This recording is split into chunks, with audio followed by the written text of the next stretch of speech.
All right, so moving on today to page 11 in the Jerry Snyder guitar book. Basically, the main focus of this page is to learn two new chords, the A7 chord and the D chord. Now, coming from page 10, this is kind of a big jump forward because we went from playing 3 strings, and now we're going to be playing 5 strings for the A7 and doing our most difficult chord yet, which is the D chord, which is only 4 strings, but it's a very tight finger position. And for a lot of people, when they're beginning chords, that D chord is that first really challenging chord. So let's take a look at the page and discuss some things we need to know. So looking at these two pictures here, it gives you a good idea of how to understand how the A7 chord works. So a reminder that this is called a frame. When you see this thick black line, that's the edge of the guitar right before the tuning pegs. And then these 6 lines going down are the strings. Right here, we've got E, A, D, G, B, E. So this is the widest string, the lowest sounding string. That's going to be an X. You don't play that string.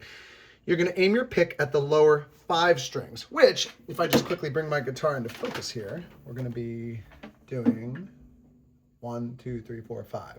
Once again, the frame is these first 3 frets of the guitar when you're looking at that. So now, in the actual frame itself, we have 1st fret, 2nd fret, 3rd fret here. You'll see that these 2 black circles indicate where you should put your fingers. Now, the black circle tells you where to put a finger. The numbers 1 and 2 do not tell you what fret it's on, clearly, because both of these black dots are in the 2nd fret. So that's going to be your index finger. Put it on the 2nd fret of the D string. And then this is going to be your middle finger, which if you remember on guitar, you have 4 fingers you use to play guitar. You wrap your fingers around. We've got finger 1, 2, 3, and 4. That one right there with the black circle is going to be using your 1, 2 finger, your middle finger. So when you have that all set, it should look something like this. So an A7 chord, take your 1 finger, E, A, D, 2nd fret here. Make sure you use the tip of your finger. And just a reminder, you can always check and make sure the indentation's right there. And then your other finger, which is going to be your middle finger, which is your 2 finger of the guitar, is going to sneak behind this one and go to the 2nd fret of the B string. So the hardest part about this chord is keeping this string, which is the G string, which is in between where those 2 fingers are right now, keeping that open and not being touched by anything. So when you play the whole chord, it's going to sound like that. Of course, on your guitar, you're going to go 1, 2, 3, 4, 5. And using your guitar pick, it'll sound more like this. Oh, sorry about that. So that is our A7 chord. We'll look at it from this angle. There you go. Now, before we move on from the A7 chord, just a reminder how to read this tab right here. You should be able to look at this and make sense of both of them. The bottom line represents the E string. Nothing's playing that, just like that X right there. Then we've got 0, which is just like this O for open up here. Then we've got 2nd fret, which is this 2nd fret note right here. Another 0, which is this right here, representing an open G string. 2nd fret, which is this black dot right here, and then finally another open one.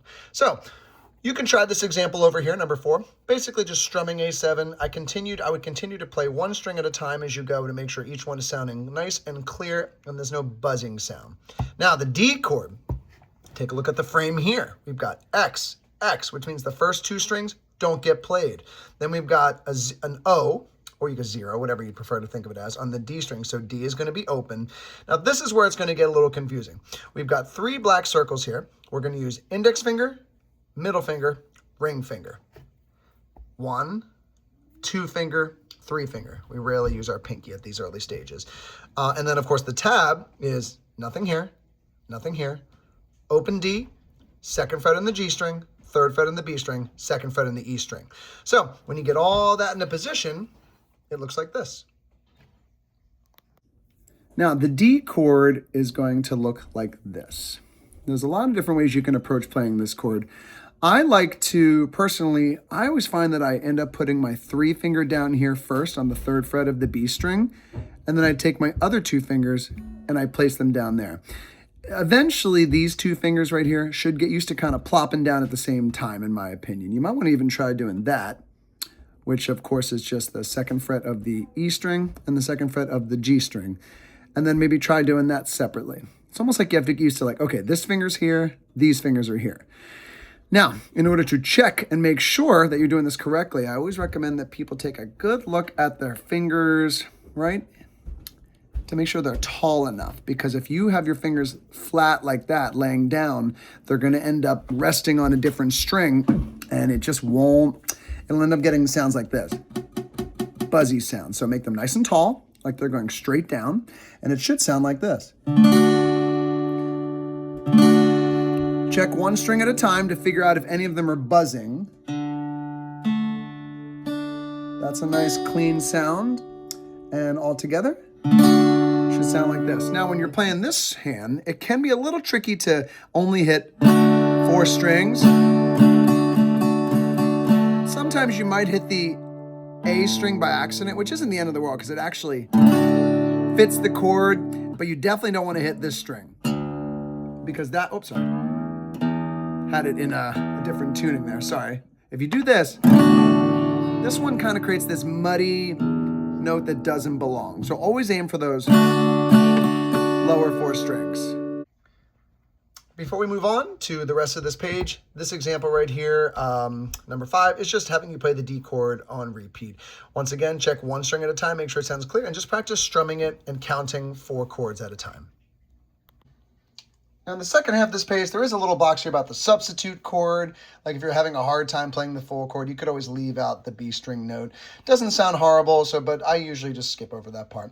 Now, these 2 examples down here, pretty simple stuff. It's just getting you used to switching between the D chord and the A7 chord. Notice they give you 4 beats of silence in between here to help you have time to switch to A7.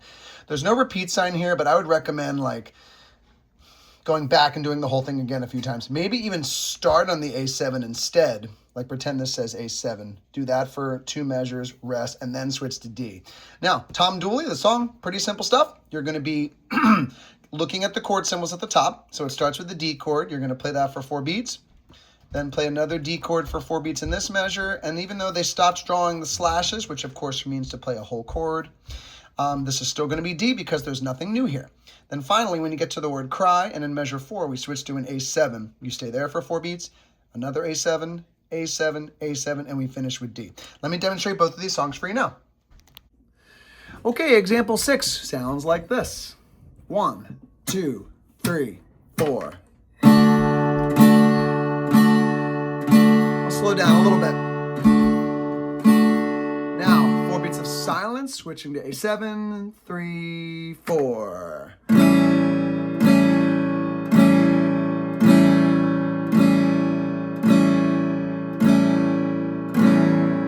And even though it's not printed this way, I would practice doing the opposite of that. Let's start on A7 this time for 2 measures, rest for 4 beats, and then switch to D. Here we go. 3, 4. 4, 1. I'd recommend counting out loud. 3, 4. Now rest. 2, switch to D, and 4.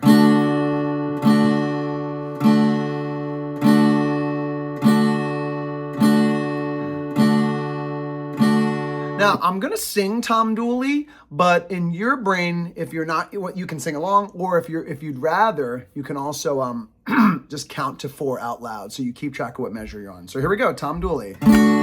Just D and A7 back and forth. Of course, there's no pauses, though, and that's what makes this song challenging. It takes you a while to get it right. Here we go. Now, I'm going to sing in my natural octave, which is hang down your head. But if you have a higher voice, you might be hang down your head, Tom Dooley. So either one that works for you. All right, D chord is ready. Here we go. 1, 2, 3, 4. Hang down your head, Tom Dooley. Hang down your head and cry. Hang down your head, Tom Dooley. Poor boy, you're bound to die. And here's what the song sounds like with counting and without singing. 2, 3, 4. 2, 3, 4. Measure 2, 2, 3, 4. Measure 3, 2, 3, 4. Measure 4, 2, 3, 4. Measure 5, 2, 3, 4. Measure 6, 2, 3, 4. Measure 7, 2, 3, 4. Measure 8.